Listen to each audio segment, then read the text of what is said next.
भारत की धरती ने अनेक महान शासकों को जन्म दिया, लेकिन उनमें से एक नाम इतिहास के स्वर्ण अक्षरों में लिखा गया, सम्राट चंद्रगुप्त मौर्य। एक साधारण बालक से लेकर अखंड भारत के सम्राट बनने तक का उनका सफर साहस, बुद्धिमत्ता और दृढ़ संकल्प की अद्भुत कहानी है। जन्म और प्रारंभिक जीवन लगभग 340 ईसा पूर्व। चंद्रगुप्त मौर्य का जन्म लगभग 340 ईसा पूर्व माना जाता है। उनके जन्म के बारे में विभिन्न मत मिलते हैं, लेकिन अधिकतर इतिहासकार मानते हैं कि वे साधारण परिवार से थे। उनका बचपन संघर्षों में बीता।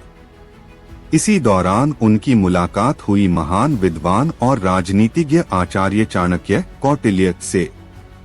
चाणक्य ने बालक चंद्रगुप्त में असाधारण नेतृत्व क्षमता देखी। उन्होंने उसे शिक्षा दी, राजनीति, युद्ध कौशल और कूटनीति की। नंद वंश के खिलाफ संघर्ष। उस समय मगध पर नंद वंश का शासन था। राजा धनानंद अत्याचारी और अलोकप्रिय माना जाता था।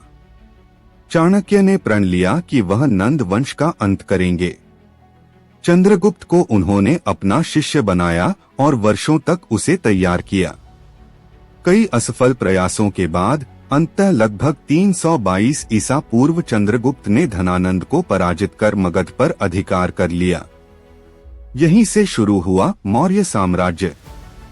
सिकंदर के उत्तराधिकारियों से युद्ध।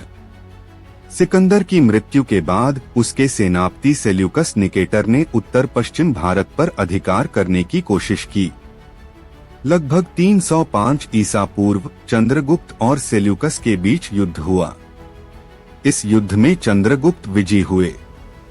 संधि के अनुसार सेल्यूकस ने अफगानिस्तान और बलूचिस्तान के कुछ क्षेत्र चंद्रगुप्त को सौंप दिए। बदले में 500 युद्ध हाथी दिए गए। एक वैवाहिक संबंध भी स्थापित हुआ।